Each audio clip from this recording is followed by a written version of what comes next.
뉴욕시 시의원 후보님들과의 만남의 밤에 오신 것을 환영합니다. 저는 시다 한인장애가족연대 대표 배영서입니다. 오늘 한인과 아시안 커뮤니티에 대한 각자의 관심사, 계획 및 비전을 공유하기 위해 참석해 주신 모든 후보자들께 감사 말씀 먼저 드립니다. 시다는 뉴욕의 유일한 아시안계 가족들을 위한 장애교육 및 정보지원센터이며 한인 가족들을 위해서는 특수교육 정보와 학부모 지원을 위해 연방교육부와 협력하고 있는 유일한 가족지원센터입니다. 그동안 모든 후보자들께서는 여러 지역기관들이 진행하고 있는 포럼에서 팬데믹과 관련된 문제와 다양한 지역 관련 사안들에 대해 많은 발표를 해오신 것으로 알고 있습니다. 오늘 저희 시다 포럼은 우리 이웃의 장애 문제와 취약계층에 대한 논의에 집중하고자 합니다. 장애가 있는 자녀나 가족이 있다는 것은 한인들뿐만 아니라 어느 가족들에게나 평생에 걸쳐 아픔이고 넘어가야 할 산이기도 합니다.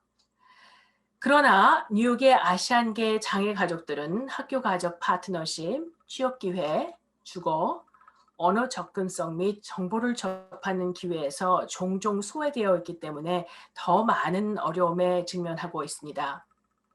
올해 선출되는 시의회의 역할은 뉴욕시의 많은 한인 및 기타 아시안계 장애가족들에게 그 어느 때보다 중요합니다. 우리 유권자들께서는 여러분들이 어떤 계획과 비전으로 지속적으로 한인들뿐만 아닌 많은 소외된 이웃들을 위해 소통하고 이들의 역량을 강화시킬지, 그리고 우리 지역사회가 다양한 사람들을 포용하는 지역사회의 최고의 모델로 거듭나기 위해 어떤 아이디어를 가지고 있는지 알고 싶어 하십니다.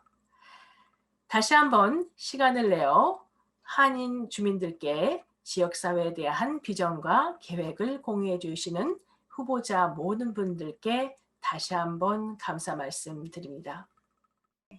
In this session, we'll meet the candidates from New York City District 20. District 20 includes downtown Flushing, Moray Hill, and Queensboro Hill. Sandra Ung, we're going to start with you. Tell us about yourself, your connection to the community, and why you're running for the council seat in your district. You have 2 minutes. I was born in Cambodia, and my family and I escaped the genocide in Cambodia. We made it to the United States when I was 7, and to Flushing, Queens, the place where District 20 is, where I'm running now when I was 10. I attended all the public schools in District 20, and eventually I went to Hunter College and then Columbia Law School. Right after law school, I worked for a not-for-profit that worked with victims of domestic violence. I represent them in court to get orders of protection, child custody, and also to help them with their immigration status. Afterwards, I have worked with 2 city controllers, Bill Thompson and John Liu, and for the last 8 years, I have worked for the Congresswoman Grace Meng. In that role, I have been her community liaison. I have met with many different groups and members of the community, discussed with them the issues they're facing. I'm also the person at the front desk, talking to the diverse community that comes to her office and helping them deal with the very bureaucratic process of our government. It is important for every elected official's office to make sure that people get access to the government benefits that they deserve. I'm running for this office because advocacy has been my whole life. Advocate for my parents when we first moved to the United States and we knew the language and we faced cultural barriers. I advocated for victims of domestic violence when they couldn't speak up for themselves when they most needed somebody. And I also have advocated for the constituencies of this district. Thank you again for having me on tonight. 안녕하세요. 최용준입니다. Hi, my name is John Choe. I want to start by saying that some people say Flushing is the end of the 7 train. I say it's the beginning. It's a community where generations of immigrants have settled to reach the American dream. Right now, that dream is losing its luster, and we need more leadership, strong visionary leadership to uplift our people and get everyone back on their feet. I've been volunteering at La Juanita Food Pantry We feed about 10,000 people every week. There are many people facing joblessness, eviction, small businesses are closing. It is a crisis that that requires radical fundamental change in our government. As John Liu's chief of staff, I helped to enact the first language access law in New York City. As the executive director of the Greater Flushing Chamber of Commerce, I secured $1.5 million to support small businesses in our community. As a community activist, I have fought for safe streets and improved transportation in Flushing, on Main Street, on our streets throughout the neighborhoods.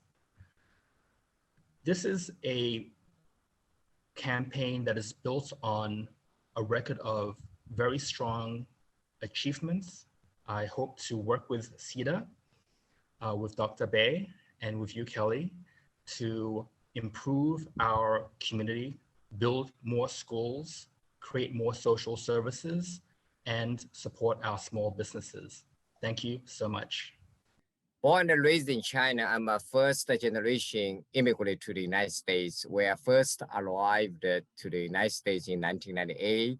I immediately chose Queens as my home. I have been a community activist in Queens for nearly 2 decades. As a community activist and leader, I have worked tirelessly to set up local and online-based businesses and bring jobs to my friends and neighbors in Queens.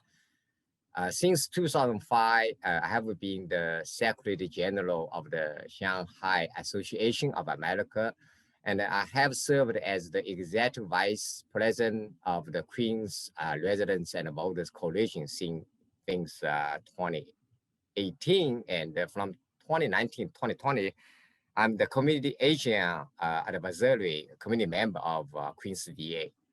I believe that I'm uniquely prepared to lead the city and represent Queens, given my experience as a corporate controller in a variety of industries and my routine work on budgeting, finance, accounting, and IT management. As a former executive general manager of a robotics company, I also worked for a variety of other businesses in the United States, Japan, and China throughout my career. I have degrees in library and information science, political science, and business computer information systems. I'm a proven and effective thought leader on the economy and works rights. During my time working for businesses around the globe, I partnered with corporations and small business alike to advance the workforce by creating and implementing retraining opportunities and apprenticeship.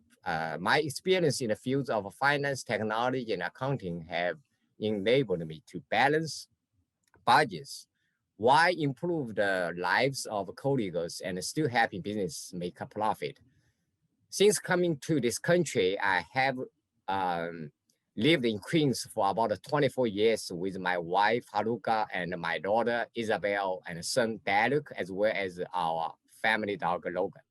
What are your visions and priorities in advancing racial, social, and economic justice in your district? And how does the diverse Asian American community take part in your vision? John Choe, we'll hear your thoughts first. Community safety is of utmost importance, and I will do my best to advocate for a strong response from city government. However, the calls for more police protection and more policing is not the answer. It really just reflects a profound lack of imagination on the part of politicians to just call for more police. You can hire as many police officers as you want. In fact, New York City has one of the biggest police forces per capita in the world, but that's not gonna prevent every single incident of hate crime against our community. What will create safety is truly affordable housing for all our people. It is healthcare, universal healthcare, so that people are not sick. It is social services and education so that young people have an opportunity and can integrate into our society. Those are the things that I'll be focusing on. That's part of my vision to ensure that we have a just and equal society. I believe especially that we need to focus on the needs of young people. 25%, 1 in every 4 youth in New York City is disconnected. That means they are out of job, out of school. That is a serious condition that it will lead to further violence and trouble if we don't address it as a city. In fact, it may even require more police officers if we don't address this issue head on right now. That means for the 60% of our classrooms that are overcrowded, we have to start building more schools. For the people who are jobless, we have to make sure that they have access to job training, career development, and mentoring programs. That's my commitment as the next council member. Thank you. Yes, first thing first is the public safety. As I was learning for Queens Board President, I was the only candidate. My platform is public safety. Even we face the defunding police. Unfortunately, a tragedy happened in Minnesota. But you know, we still need police officers. We need more police officers because when I visited one police plaza, 21 years ago, we had 40,000, more than 40,000 police officers. How many we have? We only have 34,000. So we need more police officers. We need, increase the budget because we defunded the police. And we need at least 2,000 MTA officers to keep our subway safe. Because as I always say, no public safety, no quality of life. So first we need enhance the policing. Just because I feel bad apple, that means, we are against men and women in blue. We need to support them as our New York's finest. Secondly, we need to build a better relationship between police and community. We are confident we can do this, okay?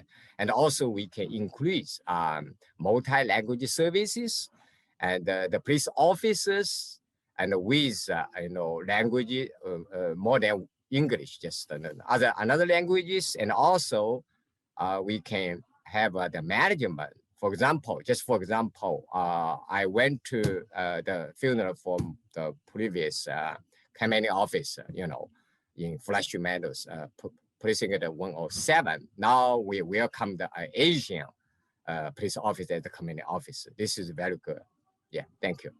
The increase in Asian American hate crimes and general hate crimes in New York City is unacceptable. And I do believe we have to foster a relationship between the local police precincts and the community that it resides in. Moreover, with hate crimes, I believe we have to have multilingual hotlines for people to report when a hate crime is happening. It is very, very important that we know when it's happening and we have statistics proving what is happening on the grounds.